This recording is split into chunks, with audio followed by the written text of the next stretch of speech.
And new this morning, a proposed new law, Danny, would require car makers to build alarms for back seats. Important information here. That's an interesting idea. Yeah, so the bill being pushed by child advocates who say it will prevent kids from dying in hot cars.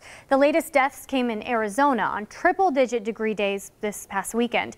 2 baby boys were found forgotten in vehicles in separate incidents. More than 24 child and road safety groups are backing the U.S. Senate bill introduced last week.